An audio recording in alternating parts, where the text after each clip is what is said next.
ನಮಸ್ಕಾರ ಮುದ್ದು ಮಕ್ಕಳೇ, ನಳಿನಿ ಅಜ್ಜಿಯ ಕಥೆಗಳು ಚಾನಲ್ಗೆ ನಿಮ್ಮೆಲ್ಲರಿಗೂ ಸುಸ್ವಾಗತ. ನಾನು ನಿಮ್ಮ ನಳಿನಿ ಅಜ್ಜಿ ಬಂದಿದ್ದೀನಿ ಮತ್ತೊಂದು ರೋಚಕ ಕಥೆಗಳೊಂದಿಗೆ ನಿಮ್ಮನ್ನೆಲ್ಲ ರಂಜಿಸಲು. ಹಾಗಾದರೆ ಕತೆ ಶುರು ಮಾಡೋಣವಾ? ಇಂದು ನಾವು ಕೇಳೋಣ ಒಂದು ರೋಚಕವಾದ ಕತೆ, ಚಾಣಾಕ್ಷ ಕೋತಿ ಮತ್ತು ಮೊಸಳೆಯ ಕತೆ. ಒಂದು ದೊಡ್ಡ ನದಿಯ ದಡದಲ್ಲಿ ಒಂದು ದೊಡ್ಡ ನೇರಳೆ ಮರವಿತ್ತು. ಆ ಮರದಲ್ಲಿ ಚಿಂಟು ಎಂಬ ಕೋತಿ ವಾಸಿಸುತ್ತಿತ್ತು. ಹಾಗೆಯೇ ಆ ನದಿಯಲ್ಲಿ ಮೋನಾ ಎಂಬ ಮೊಸಳೆ ಕೂಡ ವಾಸಿಸುತ್ತಿತ್ತು. ಪ್ರತಿದಿನ ಮೋನಾ ಮೊಸಳೆ ನದಿಯ ದಡಕ್ಕೆ ಬರುತ್ತಿತ್ತು. ಚಿಂಟು ಕೋತಿ ಆ ಮರದಲ್ಲಿ ಸಿಹಿಯಾದ ನೇರಳೆ ಹಣ್ಣುಗಳನ್ನು ಕಿತ್ತು ಮೊಸಳೆಗೆ ಕೊಡುತ್ತಿತ್ತು. ಹೀಗೆ ದಿನಗಳು ಕಳೆಯುತ್ತಾ ಹೋದವು. ಅವರಿಬ್ಬರು ತುಂಬ ಒಳ್ಳೆಯ ಸ್ನೇಹಿತರಾಗಿದ್ದರು. ಒಂದು ದಿನ ಮೋನಾ ಮೊಸಳೆ ಆ ಸಿಹಿಯಾದ ನೇರಳೆ ಹಣ್ಣುಗಳನ್ನು ತನ್ನ ಹೆಂಡತಿಗೆ ತಗೊಂಡುಕೊಂಡು ಹೋಯಿತು. ಮೊಸಳೆಯ ಹೆಂಡತಿ ಆ ಹಣ್ಣುಗಳನ್ನು ತಿಂದು ತುಂಬ ಸಂತೋಷಪಟ್ಟಳು.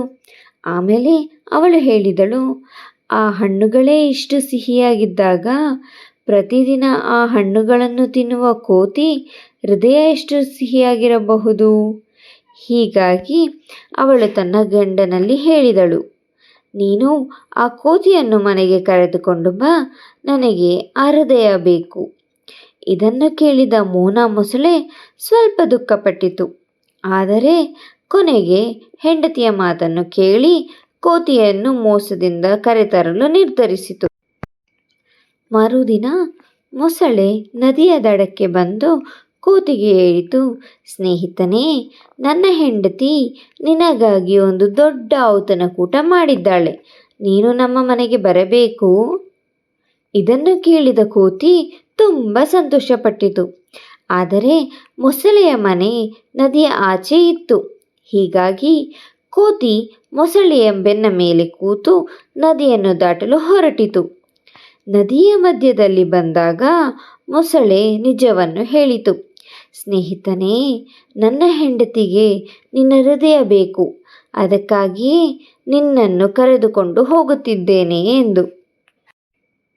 ಇದನ್ನು ಕೇಳಿದ ಕೋತಿ ಸ್ವಲ್ಪವೂ ಹೆದರಲಿಲ್ಲ. ಅದು ತಕ್ಷಣ ಚಾಣಾಕ್ಷತೆಯಿಂದ ಹೇಳಿತು, ಅಯ್ಯೋ ಸ್ನೇಹಿತನೇ, ನೀನು ಮೊದಲೇ ಹೇಳಿದರೆ ಚೆನ್ನಾಗಿರ್ತಿತ್ತು. ನಾನು ನನ್ನ ಹೃದಯವನ್ನು ಮರದ ಮೇಲೆಯೇ ಇಟ್ಟು ಬಂದಿದ್ದೇನೆ. ಇದನ್ನು ಕೇಳಿದ ಮೊಸಳೆ ನಂಬಿತು. ಅದು ತಕ್ಷಣ ಕೋತಿಯನ್ನು ಮತ್ತೆ ಮರದ ದಡಕ್ಕೆ ಕರೆದುಕೊಂಡು ಬಂತು. ಕೋತಿ ತಕ್ಷಣ ಮರದ ಮೇಲೆ ಹತ್ತಿತು. ಆಮೇಲೆ ಅದು ಮೊಸಳೆಗೆ ಹೇಳಿತು, ಅಯ್ಯೋ ಮೂರ್ಖ ಮೊಸಳೆ, ಹೃದಯವನ್ನು ಯಾರಾದರೂ ಮರದ ಮೇಲೆ ಬಿಡುತ್ತಾರೆಯೇ?